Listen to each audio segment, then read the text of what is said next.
The rehearsal dinner at the boathouse in Whitefish should have been perfect. Candlelight reflected off Flathead Lake, September stars beginning to emerge over the Swan Range. My daughter Fiona sat across from her fiancé Luke Martin, radiant in her engagement glow, while I nursed my second glass of wine and tried to ignore the knot tightening in my stomach. "So, Teresa," Luke said, that warm smile I'd learned to distrust spreading across his handsome face. "I was thinking about the west property line again. It runs past those ponderosa pines, right? Where exactly does your land end?" I set down my wine glass carefully. That was the 6th time in 6 months he'd asked about our property boundaries. I'd been counting. "Mom!" Fiona's voice cut through my thoughts. Her hand found mine under the table, squeezing hard. "Can we talk? Alone?" I looked at my daughter, really looked at her. The smile that had seemed so bright a moment ago didn't reach her eyes. Her shoulders were tense. She was holding something back, something heavy. "Of course, sweetheart," I said. We excused ourselves to the ladies' room, leaving Luke chatting with his brother Dominic about wedding logistics. The moment the door closed behind us, Fiona's composure cracked. "Mom," she whispered, her voice shaking. "Something's wrong. I need to tell you." "I know," I said. "I feel it too." We stared at each other in the mirror, two women who'd been protecting each other our whole lives, both finally admitting what we'd been too scared to say out loud. My future son-in-law was not who he claimed to be. Let me back up. I'm Teresa Donovan, 64 years old, recently retired high school principal of Glacier Valley High. I spent 30 years learning to read teenagers, the ones who were hiding something, the ones who were in trouble, the ones who needed help but wouldn't ask for it. My husband Richard used to say I had a sixth sense for liars. Richard died 3 years ago. Heart attack at 61 while building a pergola for our neighbor's backyard. One minute he was hammering joists, laughing about something stupid our daughter had texted him. The next minute he was gone. The EMT said he probably didn't feel a thing. Small comfort when you're a widow at 61 with an only child living 2 states away. After the funeral, after the casseroles stopped coming, after everyone went back to their normal lives, I found myself alone in the house Richard built on 185 acres outside Kalispell. Too much space, too much silence, too many memories. Fiona called every Sunday like clockwork, her voice bright and determined to keep me from sinking into grief. "Mom, I met someone," she said one Sunday in November. "His name is Luke. He's different. I think you'd like him." My daughter had been cautious about dating since her disaster 3 years ago, the boyfriend who'd borrowed $12,000 and vanished. She'd been gun-shy ever since, throwing herself into her graphic design work in Denver, avoiding serious relationships. So when she said she was bringing someone home for Christmas, I knew it meant something. Luke Martin arrived on Christmas Eve in a silver Lexus that looked showroom new. He stepped out wearing a camel cashmere coat and carrying a bouquet of winter roses. 33 years old, dark hair professionally styled, warm hazel eyes, the kind of handsome that seemed almost practiced. "Mrs. Donovan," he said, extending his hand. "Fiona's told me so much about this place. It's even more beautiful than she described." His handshake was firm but not aggressive. His smile showed exactly the right amount of teeth. Everything about him felt rehearsed, like he'd studied for this meeting. Christmas dinner went smoothly, maybe too smoothly. Luke complimented this turkey, asked thoughtful questions about my career as a principal, made Fiona laugh in ways I hadn't heard since before Richard died. For a few hours, sitting around Richard's hand-built dining table, I let myself believe my daughter had finally found someone good. Then we moved to the great room for coffee, the space Richard had designed with floor-to-ceiling windows facing the mountains. Luke walked to those windows, his eyes scanning the property with an intensity that made my principal instincts prickle.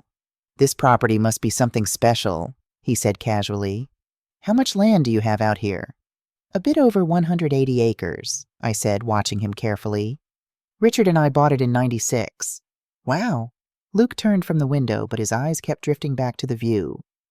"Land this close to Kalispell must be worth quite a bit now." There it was, the first question. At the time, I dismissed it as city boy curiosity. Now, looking back, I see it for what it was: reconnaissance. Visit number 2 came in January, right after Luke proposed. They drove up from Denver to show me the ring, a princess-cut diamond that must have cost 3 months' salary. Fiona was glowing, talking a mile a minute about wedding plans, while Luke played the devoted fiancé. We were in the kitchen making coffee when he asked, "The property line on the west side, that runs to the creek, right?" I was looking at county maps online, trying to understand the layout for wedding planning.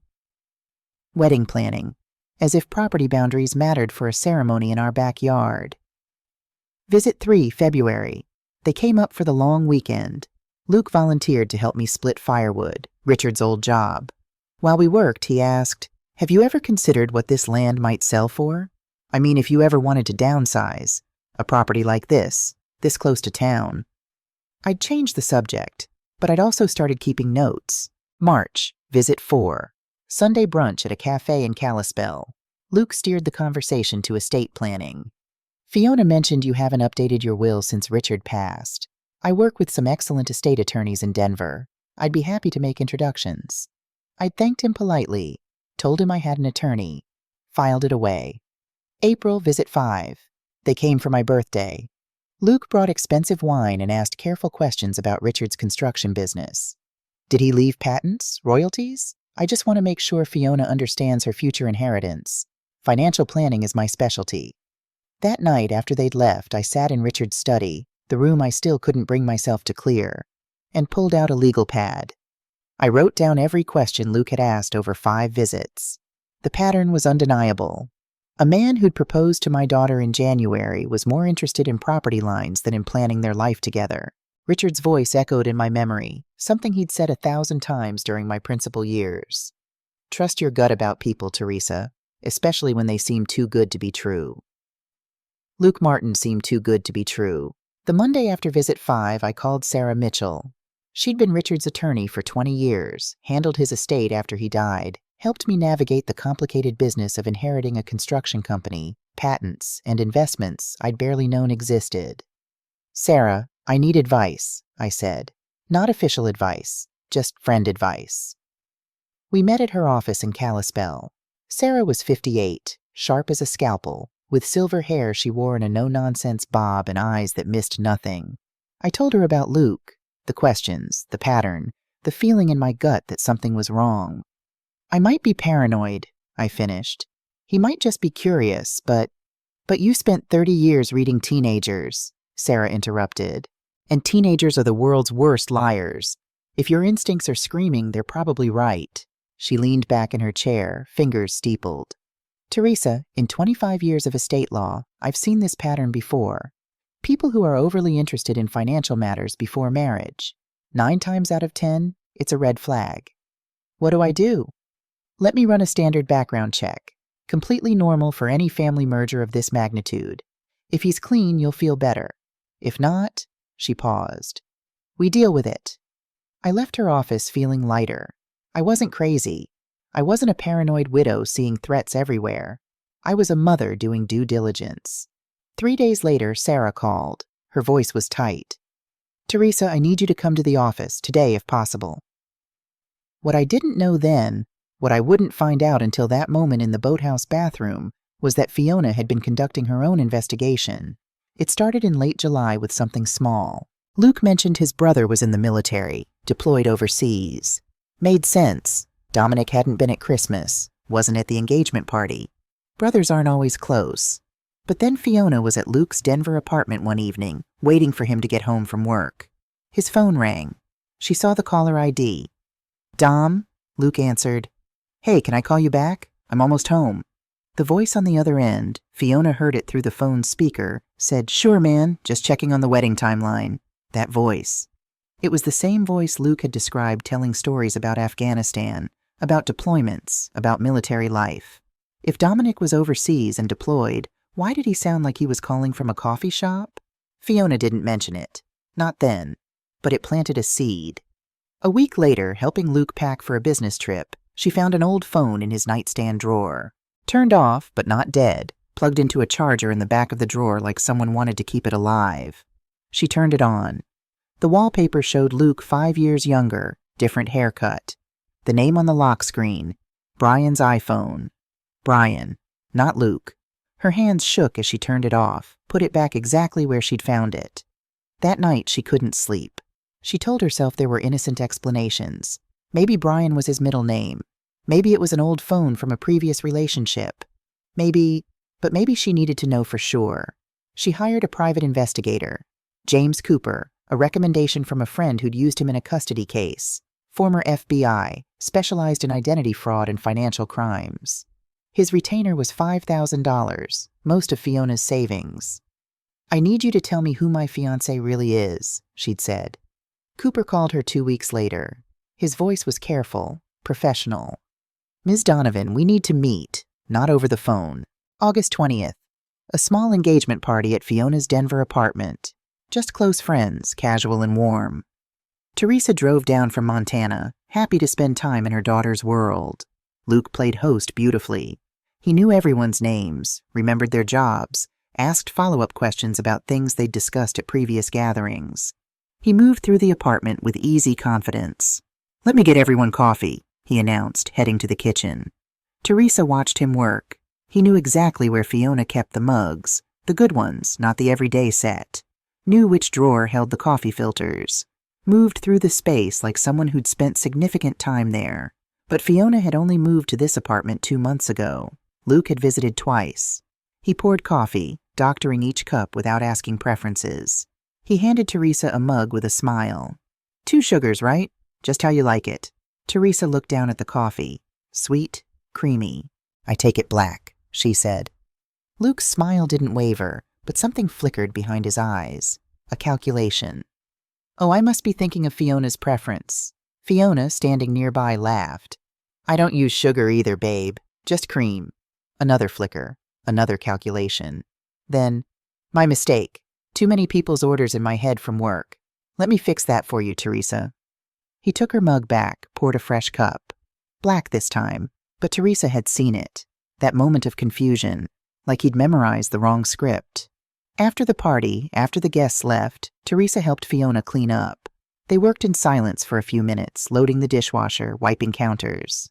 "Fiona," Teresa said carefully, "I need to tell you something." "Mom, I need to tell you something too." They looked at each other across the kitchen island.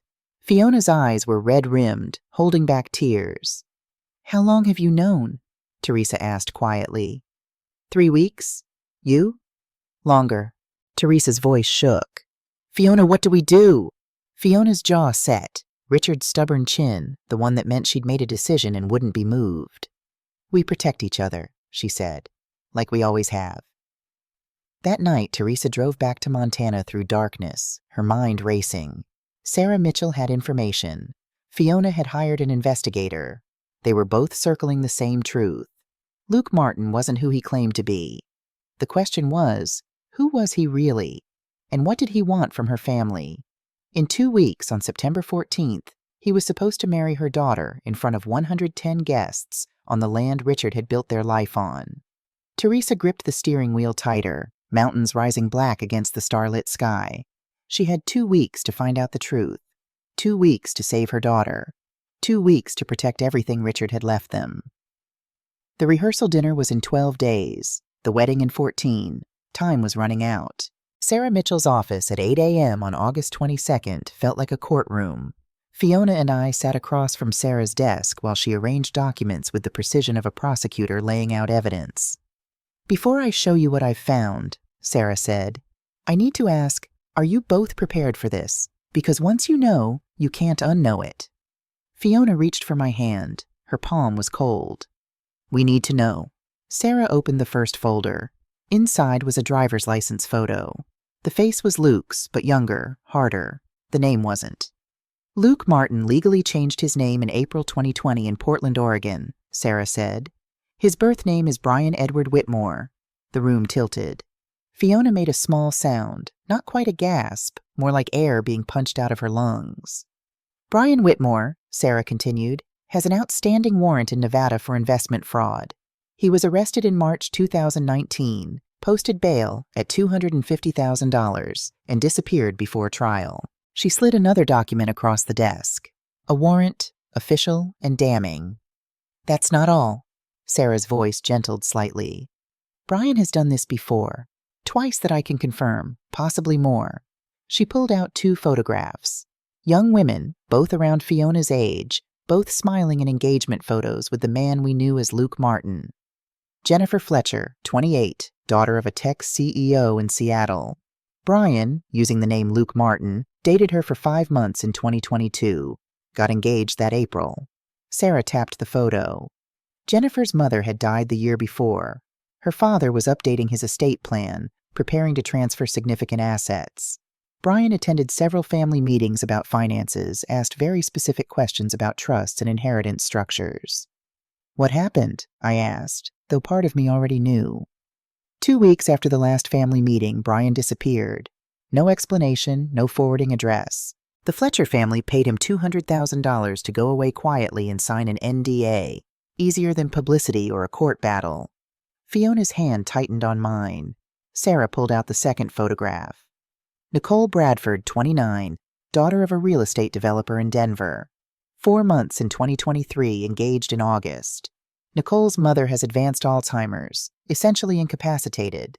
Her father was restructuring his estate. Same pattern. Brian attended family meetings, asked detailed questions about property transfers and financial structures. "Let me guess," I said. He vanished. 3 weeks later, the Bradford family paid $300,000 for his silence. The office was silent except for the ticking of Sarah's antique clock. $500,000 from 2 families. And now he'd moved on to a third, to my daughter. "There's more," Sarah said quietly. "And this is where it gets personal." She pulled out a folder marked with yellow sticky notes. Inside were bankruptcy filings, court documents, newspaper clippings from 2008 and 2009. "Whitmore Construction," Sarah said. "Small but successful general contracting firm based here in Montana. Owner, Brian Whitmore Sr." My breath caught. That name. I knew that name. In 2008, Whitmore Construction competed with Richard's company for a major commercial project in Missoula, a medical complex, $60 million project. Richard won the bid. The memory surfaced slowly. Richard coming home excited, talking about the biggest contract of his career. I'd made his favorite dinner to celebrate. We'd toasted with cheap champagne because we didn't know yet how much money the project would bring in. Whitmore Construction couldn't recover from losing that bid, Sarah continued. They'd borrowed heavily to prepare their proposal, hired additional staff, purchased equipment. When they lost, they couldn't cover their debts. Filed bankruptcy in June 2009. She slid a newspaper clipping across the desk. The headline read, "Local contractor found dead, suicide suspected." Brian Whitmore Sr. died March 14, 2010. He left a suicide note. Sarah handed me a photocopy. The handwriting was jagged, furious. "Richard Donovan destroyed my business. He destroyed my life. We lost everything because of him. Our house, our savings, our future. My family has nothing because Richard Donovan took it all. I hope he pays for what he's done to us." The paper shook in my hands. Richard didn't destroy him. He just won a competitive bid. That's business. "I know," Sarah said gently. But Brian Whitmore Jr. was 17 years old when his father died. He watched his family fall apart. Watched his father blame Richard Donovan for everything. Fiona's voice was barely a whisper. "He's been planning this for 15 years. "Yes," Sarah met her eyes. "This isn't about money, Fiona. It's about revenge. He wants to destroy what Richard built. The business legacy, the estate, the family. You're not a fiancé to him. You're a target." The words hung in the air like smoke. "I have something to add," Fiona said suddenly.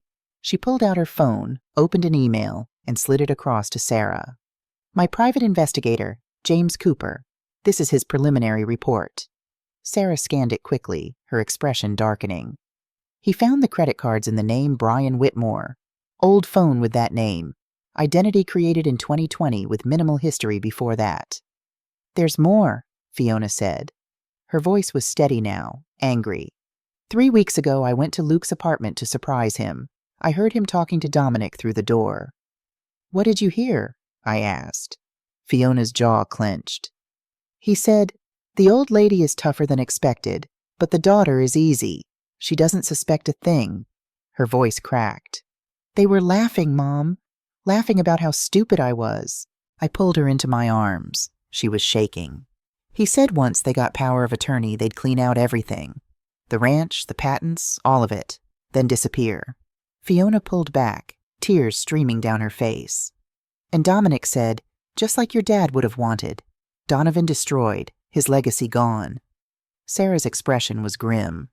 So we're dealing with two conspirators, brothers, both committed to this revenge plot. What do we do? I asked. Cancel the wedding? Pay them off like the others did? No. Fiona's voice was hard. We expose them. Sarah leaned forward.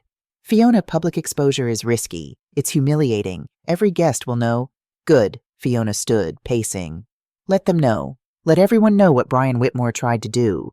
Because if we just pay him off, he'll do this to someone else. Another woman. Another family. We have a chance to stop him. I looked at my daughter. Really looked at her. She'd grown up in the 3 weeks since she'd heard that conversation. The girl who'd been afraid to trust after being hurt was gone. In her place stood a woman who'd been betrayed and chose to fight back.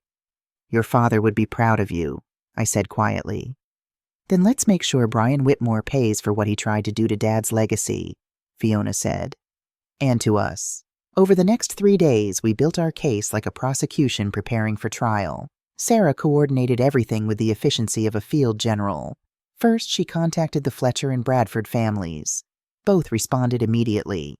Jennifer Fletcher's father called Sarah directly. We've been waiting for someone to stop him, Roger Fletcher said, his voice tight with anger. We paid him off because we couldn't prove intent, and Jen was devastated. But if you have evidence, real evidence, we'll testify. Jennifer will testify. Nicole Bradford's family attorney sent affidavits within 24 hours. Nicole herself wrote a victim statement that made me cry. I loved him. I would have done anything for him. Finding out it was all a lie destroyed something in me I don't know if I'll ever get back. Please stop him before he hurts anyone else. Second, Sarah brought in David Brennan, the CPA who'd managed Richard's estate. David reviewed our financial documents and created a comprehensive summary. Your total estate is valued at approximately $10.5 million, David said, spreading documents across Sarah's conference table. The ranch accounts for $5.8 million. Richard's patents bring in $180,000 annually. The investment portfolio is worth $2.8 million, plus life insurance and business sale proceeds. We've lived modestly, I said. Deliberately. Richard always said, wealth makes you a target, David finished, nodding. He told me that many times. That's why he structured everything to be private. County records show your acreage, but the rest? Hidden. Brian Whitmore thinks he's targeting a comfortable widow with valuable land. He has no idea about the patents, the investments, the real depth of the estate. Which makes him arrogant, Sarah said. And arrogance leads to mistakes. Third, I scheduled my annual physical with Dr. Laura Bennett. She'd been my physician for 8 years, saw me through Richard's death, through the grief that followed. I trusted her completely. Laura, I said at the end of the exam, I need to tell you something that might sound strange. I explained about Luke, about Brian, about the questions, the pattern, the revenge motive. Laura's face went pale. Teresa, I need to tell you something too. Brian Whitmore came to see me. My blood turned cold. When? August 5th. He made an appointment, said he was your future son-in-law, was concerned about you. She pulled out her notes. He claimed you'd been forgetting things, repeating yourself, getting confused. He asked very specific questions. What kind of questions? What are the early signs of dementia? What medications affect judgment and decision-making? How do you determine if someone is mentally incompetent to manage their affairs? Laura's voice shook with anger. Teresa, those aren't the questions of a concerned family member. Those are the questions of someone researching how to incapacitate an elderly person and take control of their assets. The room swam. I don't have memory problems. I know. You're sharper than most people half your age. That's why I documented this conversation. Because it was... She searched for the word. Predatory. Did he ask anything else? Laura nodded slowly. He asked about sedatives, specifically about Ambien, dosages, side effects, how long it stays in someone's system, what it would look like if someone was regularly taking it without their knowledge. Fiona, who'd insisted on coming to the appointment, made a strangled sound. He was planning to drug you. And document your confusion, Laura said. Create a paper trail showing declining mental capacity. then petition for medical power of attorney or conservatorship. Once he had legal control, she didn't finish. She didn't need to. Can we stop him? I asked. We can try. Laura pulled out her prescription pad. But we need evidence, hard evidence. Video, lab results, something undeniable. Sarah, who'd been listening quietly, spoke up. What if we gave him an opportunity? Controlled circumstances, cameras recording, a chance to incriminate himself. A trap, Fiona said. A trap, Sarah agreed.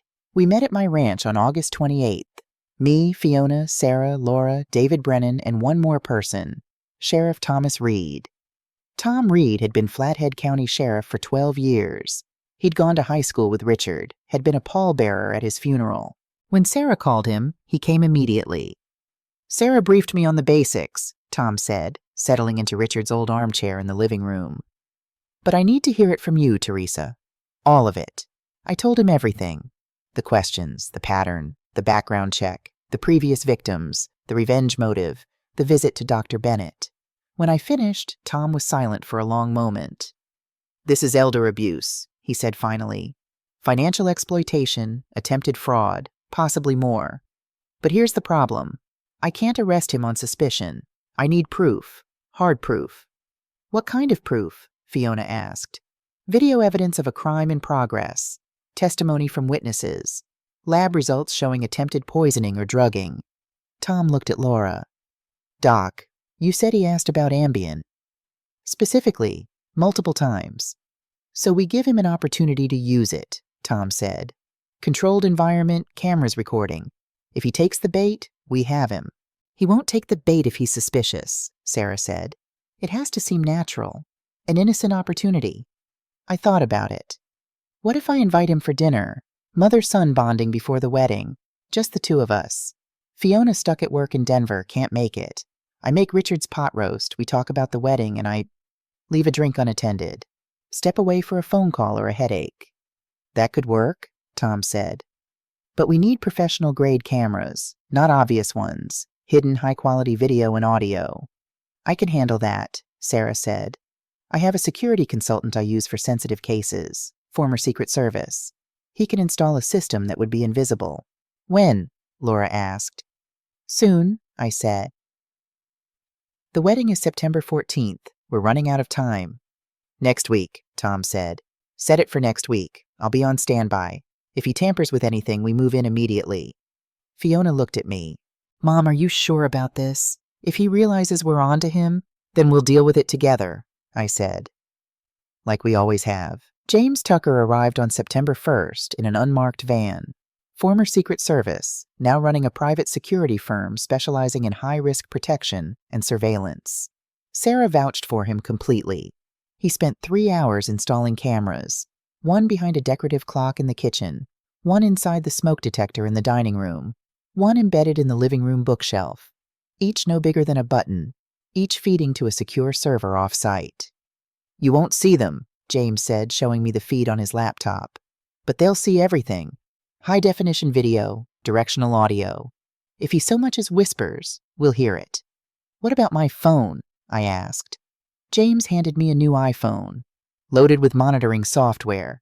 You can watch the feeds in real time from anywhere. If something goes wrong, if you feel unsafe, you hit this button.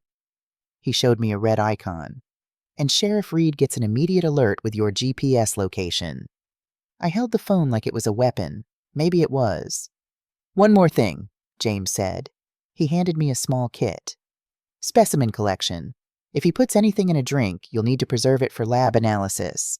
This has everything you need. Sealed containers, gloves, documentation forms. Dr. Bennett will handle chain of custody. When do we do this? Fiona asked. She'd been watching from the doorway, pale but determined. Thursday, I said.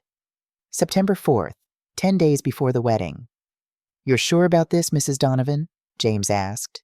I thought about Richard, about the life we'd built, about my daughter, who deserved better than a man who wanted to destroy her family for revenge. I'm sure, I said. I called Brian. I couldn't think of him as Luke anymore, on Tuesday afternoon. Kept my voice light, grandmotherly. Brian, I was hoping you could come by for dinner Thursday. Just us.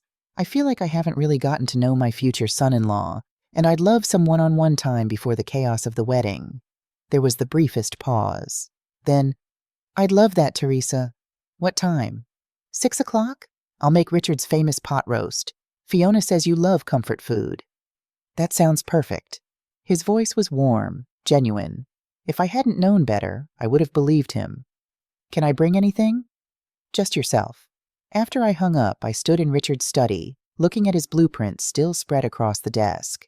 Plans for houses he'd never build, projects he'd never finish. I'm going to protect what you built, I whispered to the empty room. I promise. My phone buzzed. Fiona, you okay, Mom? Me. I'm ready? Fiona. I love you. Me. I love you too, sweetheart. This ends Thursday. Thursday, September 4th, dawned with the kind of blue Montana sky that made you believe in new beginnings. But I wasn't starting anything.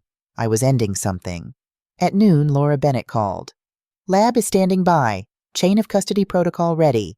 As soon as you have a sample, call me. At 2, Tom Reed texted. Deputy and I will be parked down the road. You hit that panic button. We're through your door in 30 seconds. At 4, Sarah called. Evidence packets are ready. Fletcher and Bradford families confirmed they'll testify if needed. We have everything, Teresa. Tonight we get the proof. At 5, Fiona called. Her voice was tight. Mom, are you sure you don't want me there? I need you safe, I said. If something goes wrong, nothing's going wrong. You've got this. At 5:30, I put Richard's pot roast in the oven, set the table with our wedding china, poured myself a glass of wine I wouldn't drink. At 5:45, I checked the camera feeds on my phone, all 3 angles crystal clear. At 5:58, headlights turned into my driveway. Brian Edward Whitmore, the man who'd spent 15 years planning revenge against my dead husband, was about to walk into my home for the last time. I took a deep breath, smoothed my apron, and went to answer the door. The trap was set. Brian Whitmore arrived at 6 o'clock sharp, carrying a bottle of red wine that probably cost more than my monthly electric bill. He smiled that practiced smile, and I wondered how many times he'd rehearsed it in the mirror. Teresa, thank you so much for having me, he said, handing me the wine. It smells amazing in here. Richard's pot roast recipe, I said, leading him to the dining room. 30 years of marriage, and I never quite mastered it like he did, but I try. We sat down to dinner. I'd set the table with our wedding china, the set Richard and I received 43 years ago. The irony wasn't lost on me. Brian played his role perfectly. He complimented the food, asked about my teaching career, shared stories about his work as an investment advisor. All lies, delivered with such conviction I almost believed them myself. Then, right on cue, he circled back to his real interest. Teresa, I wanted to talk to you about something important. He set down his fork, his expression earnest. Estate planning. I know it's not the most romantic topic, but with the wedding coming up, I think it's crucial that we make sure everything is properly structured. Sarah handles all that, I said, keeping my voice light. I'm sure she does excellent work. His smile didn't waver. But have you considered medical power of attorney? At your age, and please don't take this the wrong way, it's wise to have someone who can make decisions if you're ever incapacitated. Someone you trust. Someone like him, he meant. I'll think about it, I said. We finished the meal in relative silence. At 7:15, I stood abruptly, pressing my hand to my temple in what I hoped looked like genuine pain. I'm sorry, I have a terrible headache. Must be all the wedding stress. I moved to the kitchen, filled a glass with tap water, and set it on the counter in plain view. I'm going to lie down for a few minutes. Please, finish your dinner. There's apple pie in the fridge if you want dessert. Are you sure? Brian half rose from his chair. Can I get you anything? No, I just need to rest. I walked toward the stairs, each step deliberate, and climbed slowly until I was out of sight. Then I crept into the upstairs hallway and opened the monitoring app on my phone. 3 camera angles showed the kitchen in perfect clarity. Brian sat at the table for exactly 5 seconds. Then he stood, walked to the base of the stairs, and listened. Silence. He was confirming I was really gone. He returned to the kitchen, glanced around, reached into his jacket pocket. My breath caught. He pulled out a small orange prescription bottle. I zoomed in on my phone screen. The label read Brian Whitmore, Zolpidem 10 milligrams, take 1 tablet at bedtime. Ambien. Prescribed to him legally, which meant he could claim it was for his own use if questioned. Smart. He unscrewed the cap, shook one white tablet into his palm. Found a spoon in the drawer, not the one from dinner, a clean one from the back. Placed the tablet on the counter. Using the back of the spoon, he crushed the pill methodically, grinding it into fine white powder. 47 seconds of careful crushing until nothing remained but powder. Then he picked up my water glass. I watched, my heart hammering, as he poured the powder in. Every grain disappeared into the clear liquid. He stirred it with the spoon, tapping the edge against the glass to make sure nothing stuck to the metal. He wiped the spoon with a paper towel, placed it in the sink, returned the prescription bottle to his pocket, straightened the water glass on the counter, making sure it looked untouched. Then he walked back to the dining room and sat down, his expression perfectly calm. 42 seconds, start to finish. He'd done this before. Maybe not the exact crime, but he'd practiced something like it. The movements were too smooth, too confident. I saved the video clip, sent it to Sarah's secure server, and started down the stairs. "Feeling better?" Brian asked when I appeared. He was cutting a slice of apple pie, playing the considerate guest. "A little." I moved toward the kitchen, reaching for the water glass. "Here," Brian said quickly, standing. He picked up the glass and brought it to me, his smile warm and concerned. "Drink this. Hydration helps with headaches." I took the glass from his hand. Our fingers touched briefly. His eyes watched me with an intensity that might have seemed like care. It was hunger. "Thank you," I said. My phone, programmed to ring at exactly this moment, buzzed on the counter. "Oh, excuse me, it's Fiona." I turned away, pretending to answer. With my back to Brian, I grabbed a clean dish towel from the drawer, wrapped it carefully around the glass, preserving his fingerprints on the smooth surface, and poured the water into a sealed specimen container I'd hidden behind the flour canister. I set the empty glass in the sink, still wrapped in the towel, and turned back to Brian. His expression had changed. Just for a second, less than a heartbeat, the mask slipped. His eyes went flat, cold, calculating. Then it was back. The warmth, the concern, the perfect son-in-law. "Everything okay?" he asked. "Just Fiona checking in about wedding details." I forced a smile. "You know how she is." "I do." He glanced at his watch. "I should probably get going. Let you rest. Big week ahead." "Yes. Thank you for coming." I walked him to the door, watched his taillights disappear down the drive. Only then did I let myself shake. Tom Reed was inside 90 seconds later, Sarah right behind him. James Tucker arrived in his van, already pulling on latex gloves. "We got it," I said, handing Tom the specimen container. He crushed the pill, stirred it into the water, handed me the glass himself. James collected the glass from the sink, the spoon, even the paper towel Brian had used. Every surface he'd touched. "Chain of custody intact. Mrs. Donovan, you didn't contaminate anything?" Dish towel between my hand and the glass the entire time. "Perfect." He sealed everything in evidence bags, labeled and dated. Laura Bennett arrived 20 minutes later. She'd been waiting at her clinic, ready to process the evidence immediately. She took the specimen container, her face grim. "I'll have results by morning," she said. "But Teresa, we both know what we're going to find." I nodded. We did know. At 9 o'clock, Laura called. "Zolpidem 10 milligrams. That's double the standard starting dose for someone your age and weight. It would have caused severe confusion, loss of coordination, possibly unconsciousness." "What if I'd been alone?" I asked quietly. "Don't think about that," Laura said. "You weren't alone, and now we have proof." 3 days before the wedding, Fiona asked to stay at the ranch. Said she needed to escape Denver, needed to be close to home. I understood, or thought I did. Late that night, I found her crying at the kitchen table. Not the delicate tears of wedding stress. Deep, wrenching sobs that shook her whole body. "Fiona," I sat beside her, pulled her into my arms. "Sweetheart, what is it?" "Mom, I need to tell you something." Her voice was muffled against my shoulder. "And you're going to hate me for it." "I could never hate you." She pulled back, her face blotchy and red. "After I found out Luke was really Brian, after the investigator confirmed his fake identity, I almost married him anyway."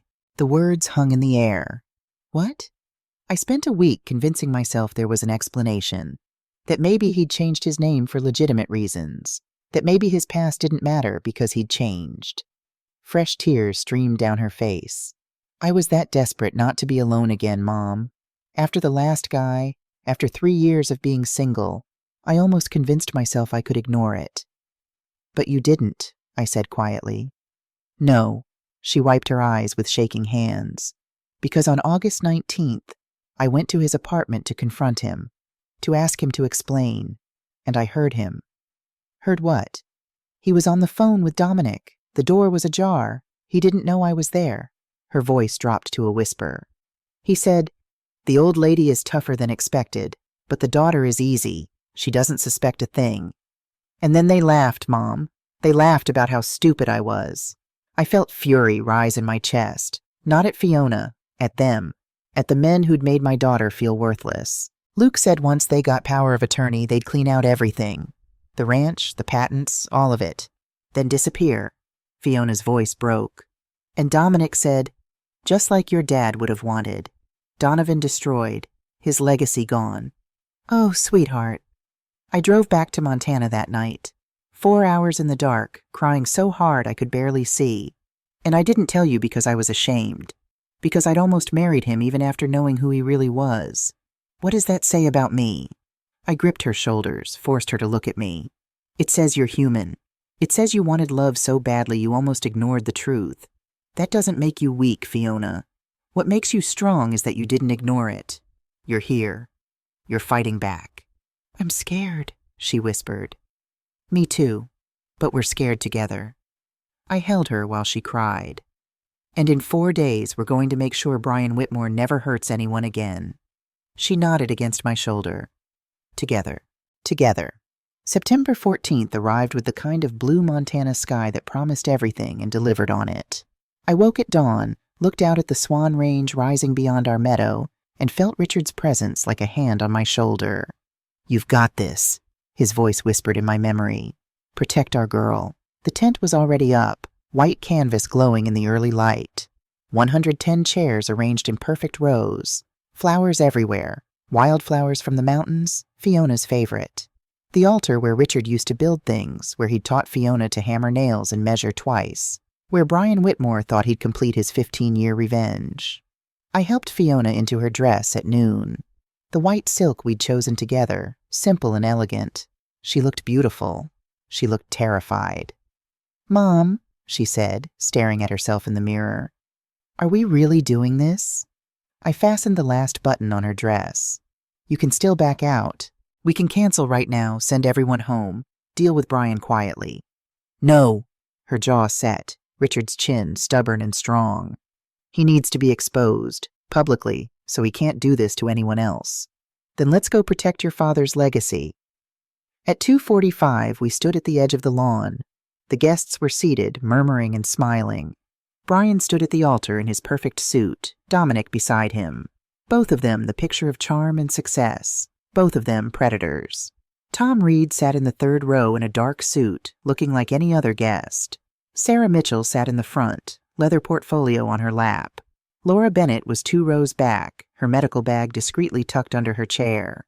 The trap was about to spring shut. The string quartet began Pachelbel's canon. Fiona slipped her arm through mine. Ready, sweetheart? I whispered. She looked at me, squeezed my arm, and smiled a fierce, determined smile. Ready, Mom. We walked forward together. The officiant was a Methodist minister we'd known for years. Reverend Paul Morrison, who'd married Richard and me, who'd baptized Fiona, who'd presided at Richard's funeral. He smiled warmly as we approached. Brian took Fiona's hand. Dominic stood at attention. 110 guests watched with happy tears. Dearly beloved, Reverend Morrison began, we are gathered here today to witness the union of Fiona Marie Donovan and Luke Jonathan Martin in holy matrimony. Luke Jonathan Martin. Even his middle name was a lie. The Reverend continued through the traditional words. Love and honor, sickness and health, for better or worse. Each phrase felt like a mockery. Then finally, if anyone here knows of any lawful reason why these two should not be joined in marriage, speak now or forever hold your peace. The silence stretched. 3 seconds. 4. Then Fiona spoke. I do. The words cut through the afternoon air like a gunshot.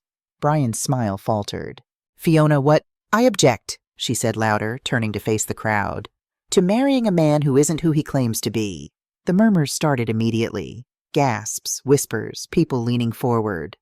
Honey, you're nervous, Brian said, reaching for her hand. This is normal wedding anxiety. Fiona pulled away.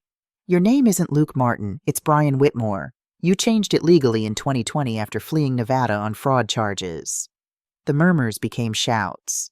Guests stood to hear better. Brian's face paled, but he recovered quickly. This is insane. Teresa, your daughter needs help. I stood from my seat in the front row. My daughter is fine, but you tried to poison me 10 days ago. Complete silence. 110 people holding their breath. Sarah Mitchell stood, opening her portfolio. I have video evidence of Brian Whitmore tampering with Mrs. Donovan's drinking water on September 4th.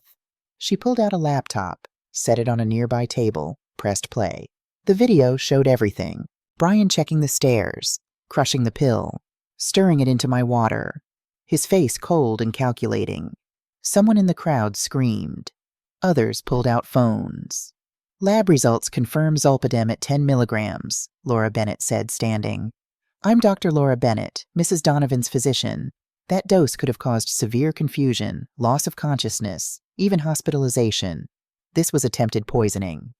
You can't prove anything, Brian snarled, his mask cracking. That video could be edited. We have your fingerprints on the glass, Tom Reed said, standing and pulling back his jacket to show his badge. We have the prescription bottle in your name. We have testimony from 2 previous victims. Fiona's voice rang out clear and strong. Jennifer Fletcher in Seattle, Nicole Bradford in Denver. You did this to them too.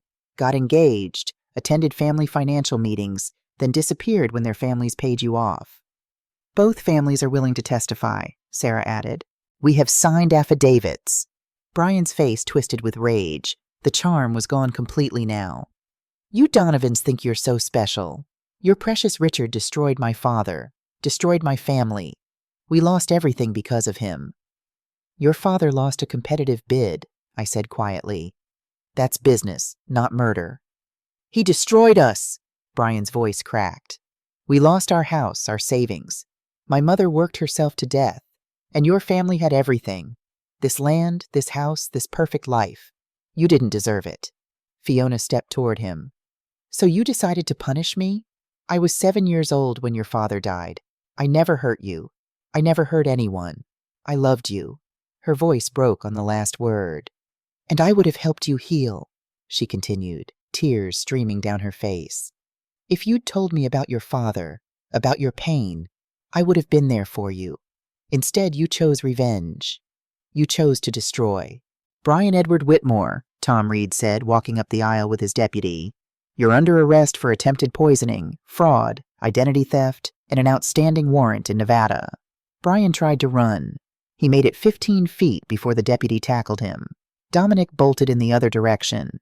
Fiona's friend Jake, 6'4", former college linebacker, groomsman, blocked his path.